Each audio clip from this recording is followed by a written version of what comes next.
I don't think this autofocus lens should be as cheap as it is, and I don't think I've used any other lens this year that give this much value for the money.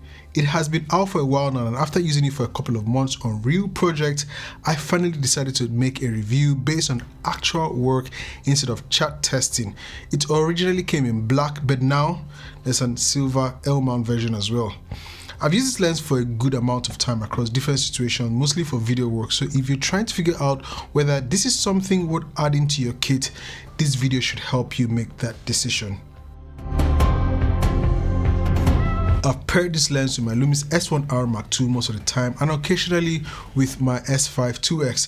I've used it for both photo and video in different lighting conditions, and I also use it a few times on my Blackmagic Pyxis 6K while filming a short film. I won't be going into pincushion or biodistortion, vignetting, or any other technical lab testing you've already probably seen. Since I've only had it for under 2 months, I'm focusing on the real world side of it, how I used it, where it helped, and how you might use it too.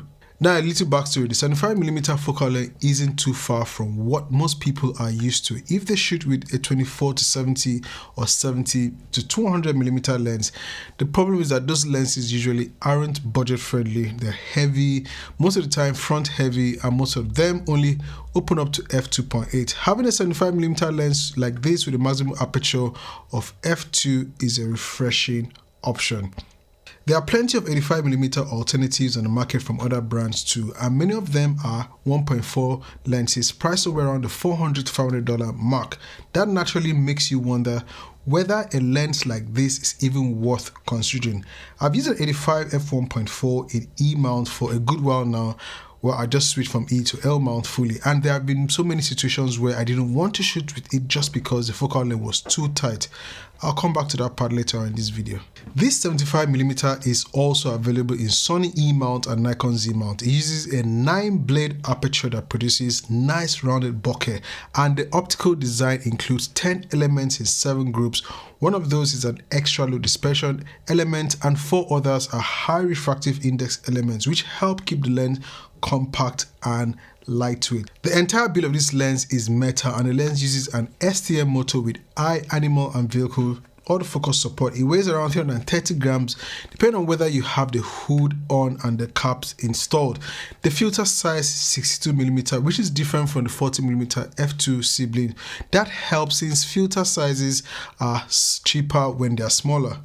Well, the filter size of this one is, I think, 52mm. Yes, 52mm. This is 62mm. The minimum focus distance of this 75mm lens is 75 centimeters. I've already reviewed the 40mm version here on the channel. I'll leave links in the description along with the links to pick up these 2 lenses. Now for build, design, and handling, the metal build of this lens gives the lens a premium feel. If the full silver version isn't your style, you can go to the black version because there's a black version of this lens. The lens hood, the front cap, and the rear cap with the USB-C firmware port are all finished in black. Now toward the rear, you find a clicky aperture ring. You can definitely hear the clicks when changing values. It can't be declicked, and it switches fairly easily between auto and aperture numbers, which means you need to handle this carefully. The focus ring near the front is quite smooth. I know of someone who's complained that his own version was not very smooth, but mine is very smooth. There's no autofocus manual focus switch on this lens, and there's also no custom function buttons, which are the kind of features you usually find on more expensive lenses. There's also no image stabilization and no weather sealing around the rear side, and I do wish it had aperture lock. Even so, this lens is compact and light, and it sits nicely on my Lumix cameras. It's great on gimbals too. I'm stressing this because balancing my 24-70mm is always a struggle. At over a kilogram in weight, that lens is a heavy brick compared to this one. Now let's talk about autofocus and my experience with operating this lens. I did a bit of stills and video. In real world use, I had 0 issues with autofocus. It's fast, accurate, and tracks subjects reliably. Even when shooting wide open, the performance doesn't feel like what you expect from a lens in less than the $200 range. Edge autofocus performed very well too. The camera locked onto subjects near the edges just as quickly as it did in the center. I used it at a poorly lit underground bar that someone had turned into a corporate event space. The lighting was terrible, but because I was shooting at f2 and keeping my ISO around 3200 Kelvin, exposure wasn't a problem. My camera was positioned at the back of the room and the lens was so light on it that I left it mounted on my S5 2X on the monopod, sometimes completely unmanned. The monopod handled the weight easily. If you try that with a 24-70 f2.8 lens or a 70-200 f2.8 lens, you definitely asking for trouble. I actually had my 70-200 f2 with me, but couldn't use it because I forgot the EF to L mount adapter. That lens is an EF lens. I also used this lens at an African cultural event in London for the Abiriba tribe, and this time the lighting was much better. Shooting with it was enjoyable and made it easy to grab candid moments. I shot handheld most of the time, and relying on my EVF for my camera gave me that stable framing and reduced shake. One thing I really like about this lens is using it in public spaces. It's how easy it made filming people without drawing too much attention. If you shoot weddings or events, you know the struggle. The moment you point the camera at someone, they start adjusting their posture or moving differently. With the 75mm, you can stand back and capture natural unposed movement. I did a lot of that with this lens, even on the train. It was so easy for me to just hide and still shot. For a short film shot on the Pyxis 6K, the wider framing were done on a 35mm lens, but I switched to 75mm for the over-the-shoulder shots. I shot an f2 with natural lighting and added an ND. I also used it for a spoken word video where I needed a longer shot, and it looked great on the Pyxis. I'm not a heavy stills photographer, but when I switched to photo mode with this lens, it performed very well. Portraits look clean and sharp. If you ever need more reach, switching to APS-C mode gives you roughly 120mm equivalent at f2. You do not lose light, but you do lose some resolution because of the crop. But depending on your camera, I don't think the human eye may notice it except you tell them. Like I said earlier, I'm not focusing on distortion or vignetting. Based on my photos and video, nothing stood out as much of a problem. Center sharpness is solid and exactly what you want for portraits. Even at f2, the contrast doesn't make much of a dramatic hit the way the 40mm f2 does, but there is improvement as you step down or drop down from f2 to f2.8 and even f4.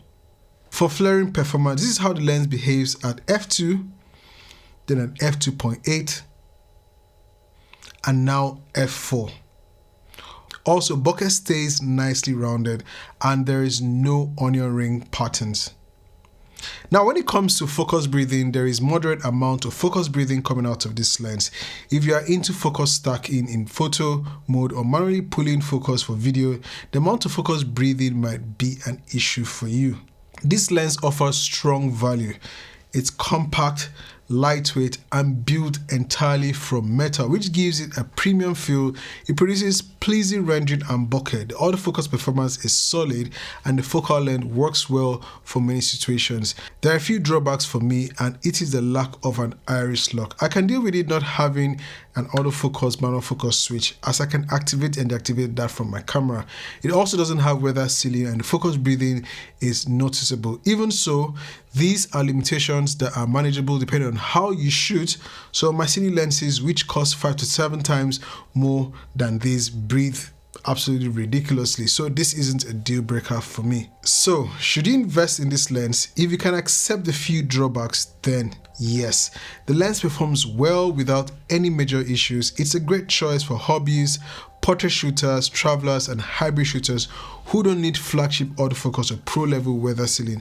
If you're an L-mount user and want a compact, moderate telephoto prime, this lens is very much easy to recommend. If you shoot demanding commercial work, need absolute fastest autofocus, or rely on weather sealing or extremely fast apertures like f1.2 or f1.4, then you might want to look somewhere else.